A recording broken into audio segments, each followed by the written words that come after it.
I think the approach from Arsenal, I quite liked it. I think that was really enjoyable, especially in the first 15 minutes of the second half. It Yeah, was yeah, yeah. all guns blazing. Arsenal and Lyon were definitely on the back foot. A goal there, a goal or two there, and I think the tie would have completely shifted.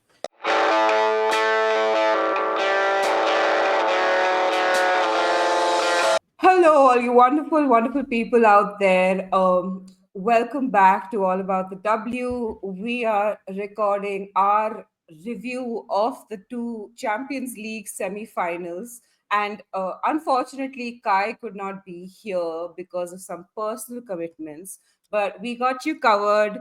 We have coming making his appearance for the second time. Yash, who some of you might know as Zolite on X, and I'm sure if you're a fan of women's football, at some point you have run into him on your stream. So happy to introduce to you, Yash. Yash, how are you doing? Yeah, all good. Happy to be back. I think this is my second episode reviewing the Champions League knockout stages. So, yeah, looking forward to get into it once again. Yeah, thank you for having me. Yeah, always, you are always welcome on this channel. Uh, clearly we all know what happened in the weekend. Um, I just, before we sort of like get into the games, I sort of wanted to get your opinion on where you think the WSL teams stand, because like in the 22 season, both these WSL teams qualified for the semis and eventually didn't make it to the finals. And it always seems like against these like legacy teams like Barca and Lyon that have won the competition so many times, the WSL teams always somewhat fall short. So like, what do you think it would take to catch up to them, and why do you think that despite all the effort that's been put in already, in terms of making the WSL the highest viewership in Europe and in women's football, I mean, and like all of this investment in Chelsea, etc., what do you think it would take to sort of match these legacy teams? See, I think one of the reasons why this happens and why the general public seems surprised at it a lot of the times is because of the lack of exposure to other leagues to begin with. Because WSL is very accessible. You can watch any game you want on YouTube, but you cannot do the same for, say, a Lyon, say a PSG, say a Bayern, say a Wolfsburg. So it's difficult when you're not watching these teams on the regular to know about their actual level, to know about the player quality, and it's easily often the views on these teams is skewed by their performance in the Champions League, and when you come across them in one of the knockout stages, you're sometimes left shocked knowing that this is the actual level. But I think that has been the level for Lyon, that has been the level for Barcelona for a few years now.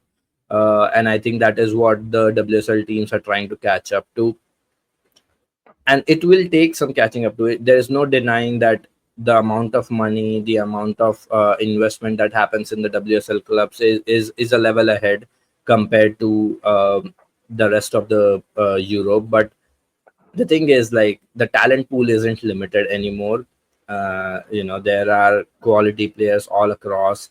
There are clubs who are ready to put in money. Like, it's not just the Chelseas, the Arsenals who have got the name. There are other big players in women's football who are ready to put in the money, who are ready to sign in those talents. And that is what makes the talent like spread out now. Like, it's not just one team. Because earlier, if you go back 10 years, 12 years, in the past, there were two clubs who would have a lot of these big players like Wolfsburg and Lyon. These two used to have some, like, all of the best players used to be concentrated in these two teams. But now, with the development of the game, with more talents coming up, with more teams offering that sort of money, the talent is spread out. So there are more teams competing for the same title that they weren't there like 10, 12 years ago. So that is the difference. In terms of closing the gap down, I think the talent difference that we talk about is not that much. I think the edge now comes from how much of a tactical advantage you have on the pitch, how much of game changing player, because I'm sure we'll get into talking about the games as well. The first game, if you look at it, Arsenal and Lyon, tactically speaking, there wasn't like a team that was utterly superior to the other one, but the game was decided by one or two these absolutely enigmatic players who can change a game on their own on their day. And that is what happened. That is what decided the game in this tie. So these one or two players make the difference, but I think the talent gap now between the top teams is not that much. So on a given day, a Chelsea can beat a Lyon. On a given day, an Arsenal can beat a Wolfsburg. We have seen that in the past. We have seen Arsenal beat Lyon. Yes, even though did not have all of the talent, but these results are more plausible than they were, let's say, 5, 7 years ago, because that talent gap, that talent pool expanding with that has reduced that talent gap between these top teams. Now the edge comes from your tactical preparations, from how long these players have played together, from your tactical identity of the manager, from your tactical astuteness of the manager. And I think that is where WSL teams need to improve, because honestly speaking, like, uh, looking at it tactically, WSL teams, like from what I observe, from how I view the leagues, and knowing the level of tactical nuances that go on in other leagues as well, I think WSL teams slightly lag behind. In that regard, there are some really good managers. There have been some really good managers in the league, but that level of tactical shrewdness has been missing. That level of tactical development has been missing a little bit. So I think that is the difference, that when on a big stage these two sides from other European leagues come face to face, we see sometimes a shock factor. Okay, like this was not expected to be their level. So yeah, like what happened in the second game that we are going to discuss, Chelsea and uh, Barcelona. So yeah.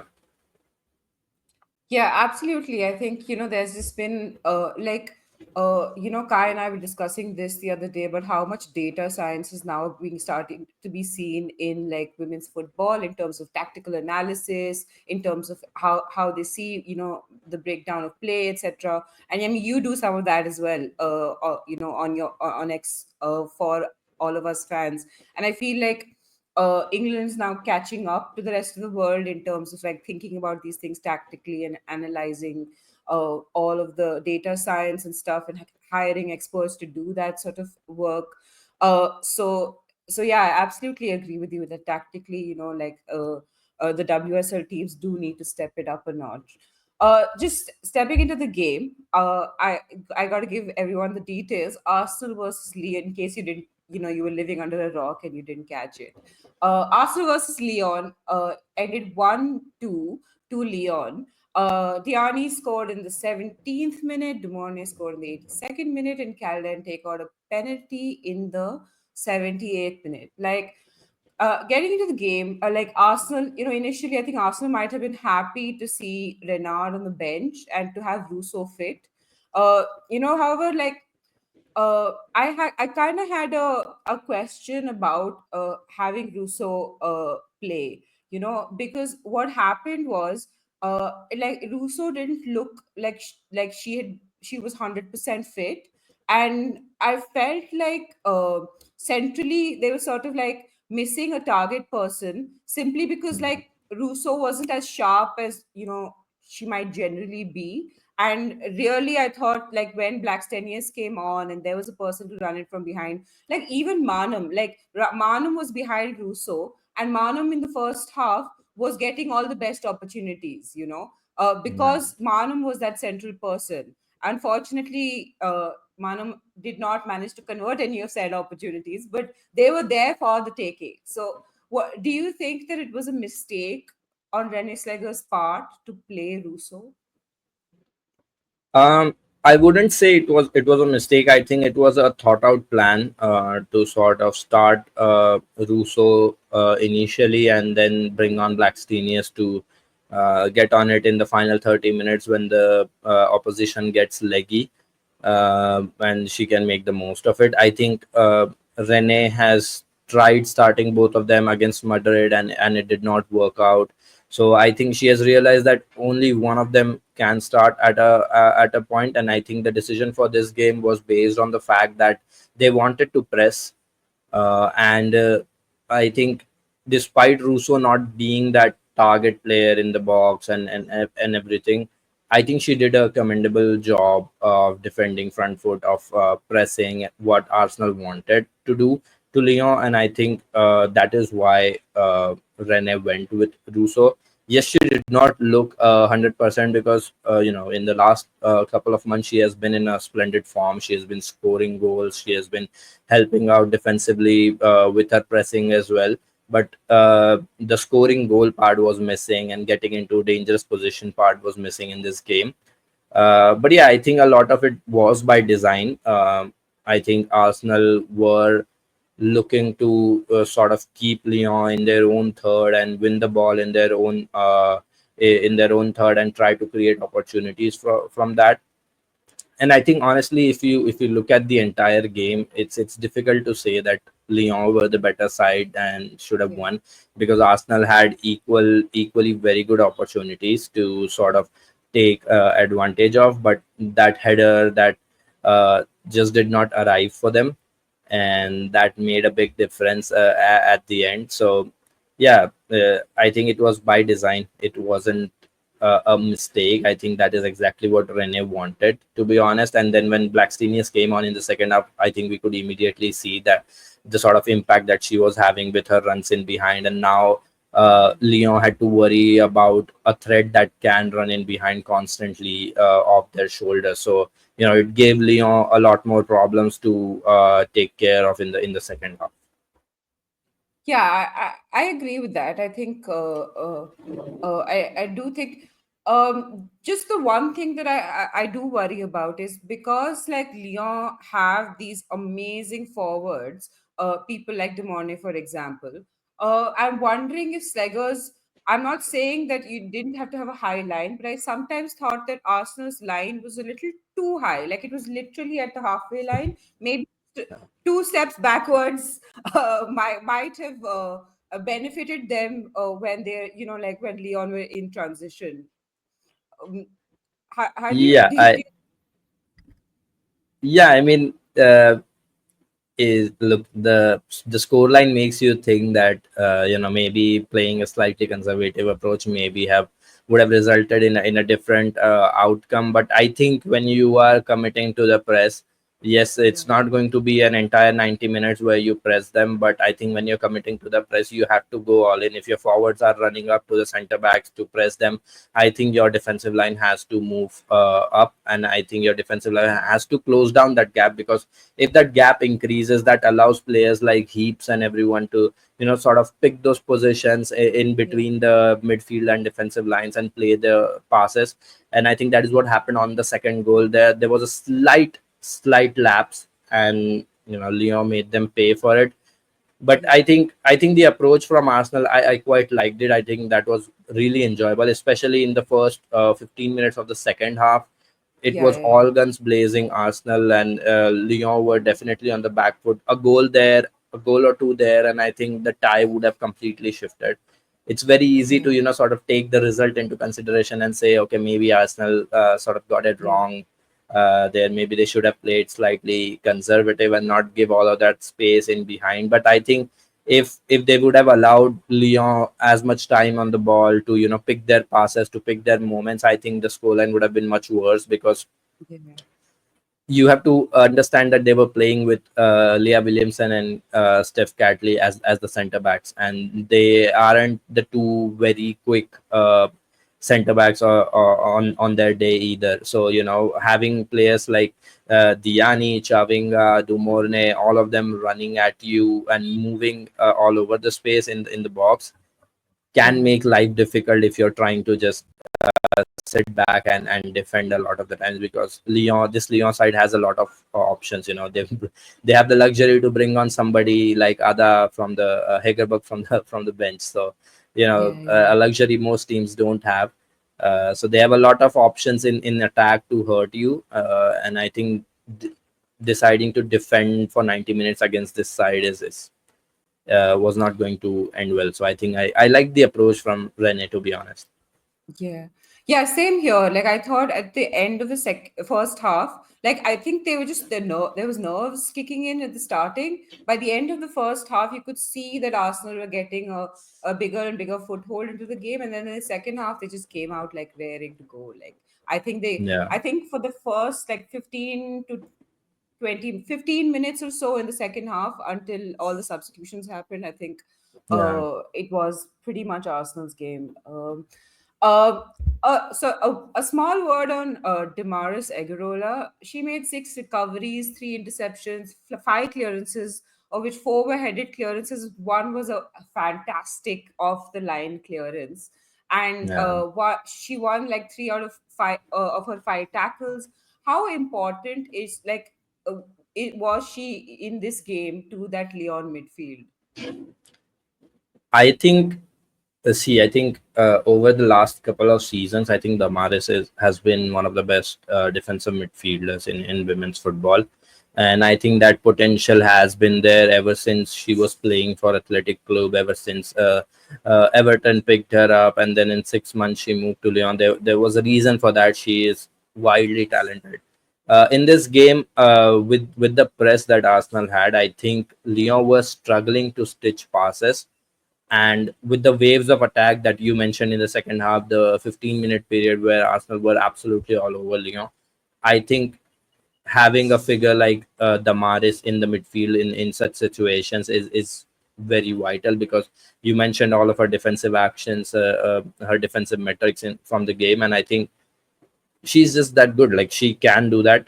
Although I had a few complaints with her, like this is the area that if she improves on, I think she will be, the top DM in women's football by a mile, is her passing under pressure.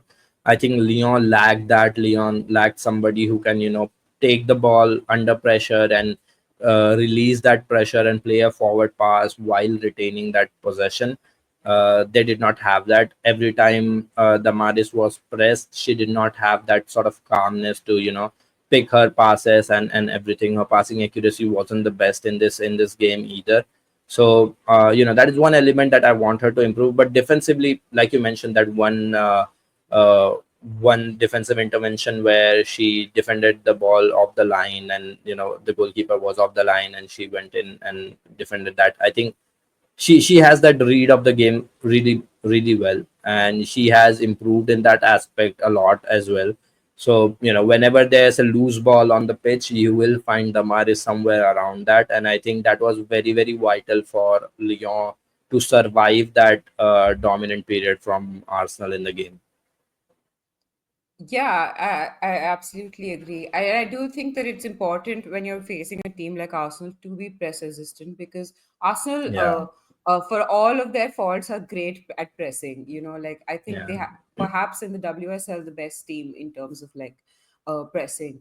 Um, Coming to the managers, so Joe Montemero said Leon were letting Arsenal have the ball and hitting them on transition, but that at home, as in back home, it would be different. So now, if you consider that if you consider what he's saying at face value, this could be problematic for Arsenal in the second leg, right? Because, like, personally, I think Arsenal are not the best at playing transition football, especially because I think on the whole, Arsenal find it hard to like win the ball back, like to win the second ball, to break up play in the midfield. Like, they don't know how to play as well off the ball as they do on the ball. So, like, how do you see, like, if you take what he's saying seriously. How do you see the second leg playing out for Arsenal?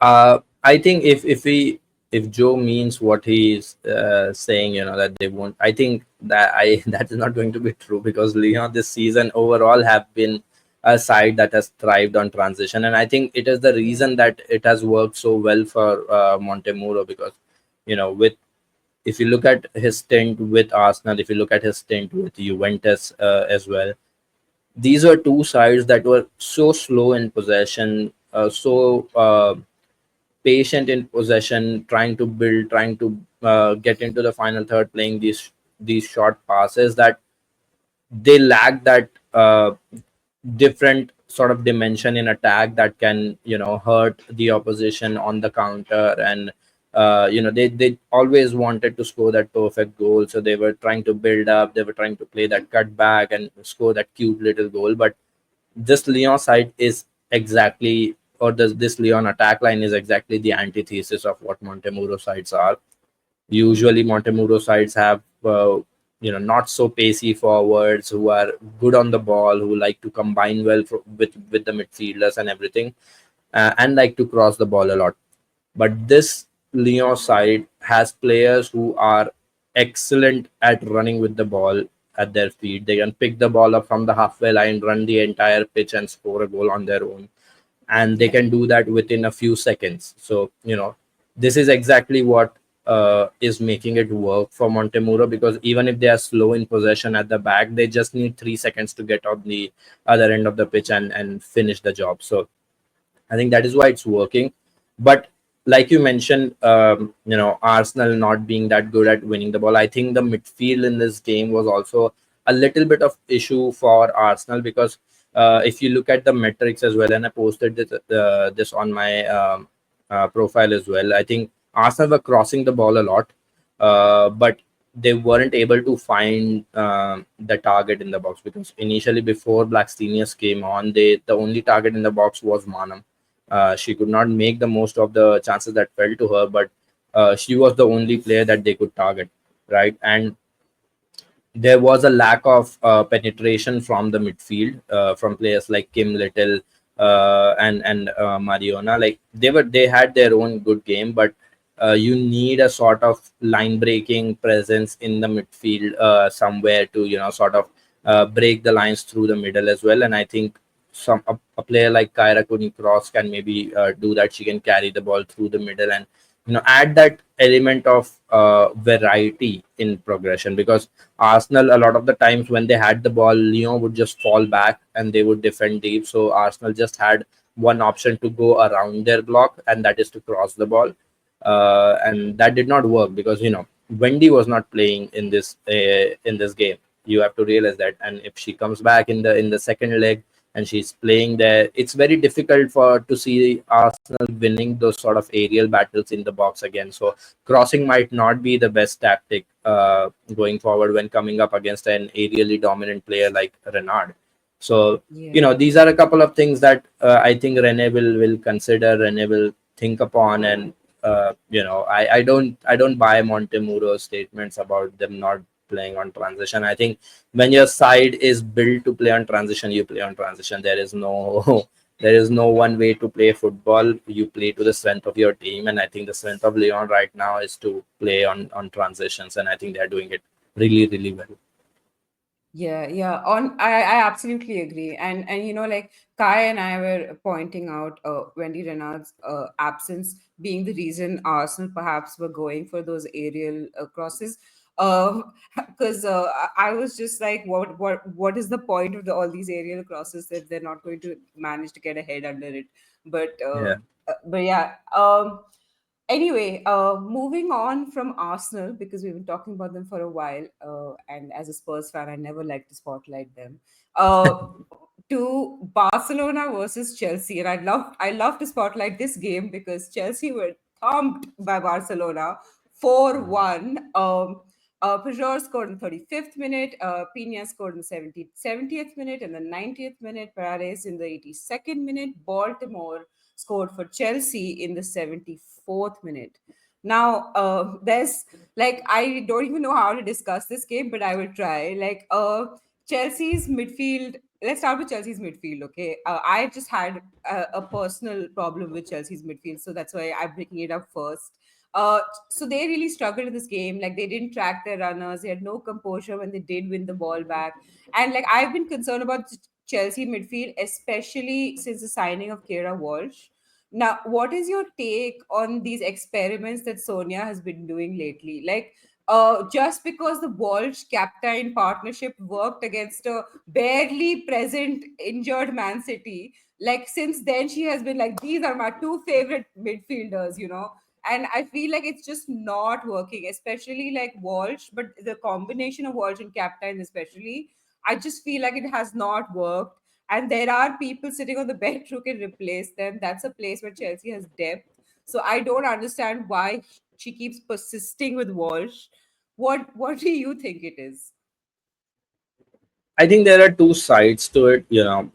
Obviously, Walsh came in with a big price tag slapped on her head, so there is always that pressure as well. If you're not playing a player that was signed for $1 million, then uh, that's not right. That's not a good look.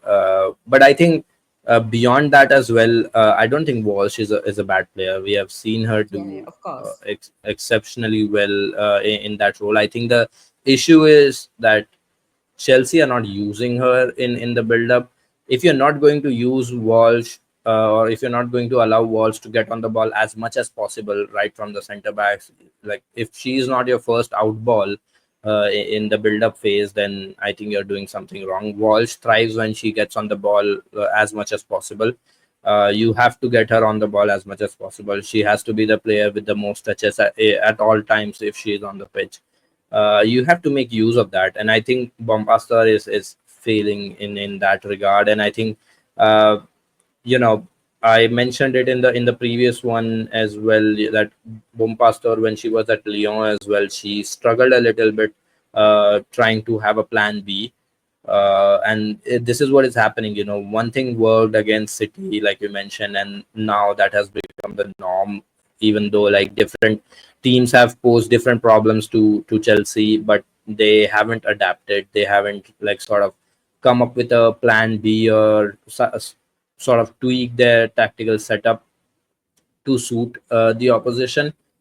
That hasn't happened. That was something that Emma would do quite well. She would set her teams up differently to match, to have that head-to-head battle sorted in the midfield or across the field as well. Because yesterday, if you look at it, I posted the passing network as well for both these sides, and you could clearly see that the lack of connections that Walsh had with the center backs, with the right side of Chelsea's attack, and the right side was completely isolated. Like Bronze wasn't able to find JRK as much as they would like. Yes, it's fine that your striker is isolated against a side like Barcelona, but you have to try to find your wide players. With using them, you can create some chances, and Chelsea were unable to do that. And I think it's a failure on Bompastor's part to sort of not have that tactical identity, or have that tactical nuance to her side still. And you mentioned that they have depth in that position as well. Nushkan coming off the bench at times. It's not, Nushkan used to be one of the major attacking threats that under Emma, that sort of emerged when she joined. Initially, she was turned into this box crashing midfielder who would be a threat on set pieces as well, due to her height and everything. And I think when you're playing a team like Barcelona, where you're not going to have much of the ball, you might have to capitalize on as much as possible on your set piece situations, on your crosses, on having different sort of threats in the box. I think having somebody like Nushkin might have helped. And these are just simple things that uh, you do, identifying what sort of players you have at your disposal, Yeah. and what players are best suited to a particular game. And I think there is an element of Bompastor still trying to figure that out, and still trying to learn about that, because this Chelsea side will win 90% of the games without the manager as well. let's Yeah. be real. There is too much quality there that even if they don't have a manager on the sidelines, they are going to win 90% of the games. It's the 10% of the remaining part that decide how successful their season will be. Yeah. And I think if they don't have that tactical nuance, then that is where they are failing right now. Yeah, I mean, I agree 100% about not, Sonia not having a plan B because, like the minute Lauren James got injured, like there was no, there was so many options of like to chop and change at this Chelsea team. They could have like Aggie Beaver Jones as a winger was not really working out, and I Mm. personally think she does better centrally. So, like maybe she could have switched to a 4-4-2, or moved Baltimore, who's attacking threat, even though Baltimore's a fullback, moved Baltimore ahead as winger and have Neil Charles play behind Baltimore as Yeah, the fullback. There were a lot of like options in terms of like moving it around, but like Sonia kind of went like player for player, and I feel like it didn't work. Like some creative thinking in that department could have, maybe the Barcelona would have still won, but not so convincingly, perhaps. yeah, Uh, I agree. Honestly, like I think it was a mess of a performance from Chelsea. They were difficult to watch, to be yeah, honest. it really was. Okay, coming to Barcelona. Barcelona, like unlike the previous season, have a focal point in attack in Eva Peor. She's been banging in the goals for Barcelona. Like, what did you make of her performance? What kind of trouble do you think she caused the Chelsea centre backs? Uh, See, Eva Payor, like I don't know, like a lot of people who have been following me for a while know how high I am on Eva Payor at all times. Yeah. First watching her at the under 17 Euros, like right from that time, I knew that she was a special player. It's a it's a sad, bittersweet feeling for me that she plays for Barcelona now. But Yeah. yeah, I think you don't want her to get as many touches. She doesn't need as many touches. She is a proper number nine. She doesn't have to get on the ball a lot. She doesn't need to have a lot of touches of the ball. She doesn't need to be involved in the build up. You can give her two chances and she'll score either both or at least one of them, and she'll give you that goal. And I think that is what happened. Like Eva Payor is very quick. She has excellent movements in the box, and with her movements and with the sort of attention that she demands from the defense, because you have this player who is capable of scoring 25 plus goals every damn season. You are bound to pay a lot of attention to her and her movements, and that sort of helps Barcelona as a whole, because she drags the opponent defenders wherever she wants, and that opens up space for somebody like Alexia crashing into the box, or an Aitana crashing into the box, or later on Pina when she came on crashing into the box. So it opens up a lot of avenues for Barcelona. And when she signed, I had no doubts that she was going to score a lot of goals, and I think she has done that. Multiple hat tricks, back to back hat tricks, even. So she's a ridiculous player, and I think the matchup was always sort of tilted to Payo's favor, because if you look at the matchup between Payor and Bright and Bjorn, Pyor is certainly a very quick. Like yes, Bjorn has that sort of a little pace to her, but I think she can always beat Bright on any given day in terms of getting that slight advantage. And you don't need more than 2 yards to get the best of your defender. And I think Eva Payor can easily generate that space when coming up against Bright, and with her movements, it is very difficult to handle her. So she doesn't have to win aerial battles. She doesn't have to win aerial duels. She can do it with her change of pace in the box and her movements, and I think that is what she did. I think that battle was always lopsided in favor of Eva Payor, and we saw that on the field as well. Yeah, absolutely. 100% agree. And, I felt like Barcelona like sort of sat in a mid block and played patiently. I mean, because everything was kind of like going through Alexia. They knew that they had that quality. So like they were aware that the chances would come and they just needed to be switched on for the chances. Like I thought it was a really mature performance from them. I mean, Chelsea, on the other hand, were all over the shop. They looked puzzled in possession. They could not penetrate the final third at all. Like, I think Chelsea had like some 11 touches in the opposition box. So, do you like at this point, do you think this fixture is like beyond rescue? Like, what what changes could Sonia make to try and salvage something from the next leg? Like, I'm not saying that to whether they'll qualify or not, they probably won't, but just, like they have the confidence to beat Barcelona at all at home, like maybe they take something from that. What do you think they could change to make that happen at least?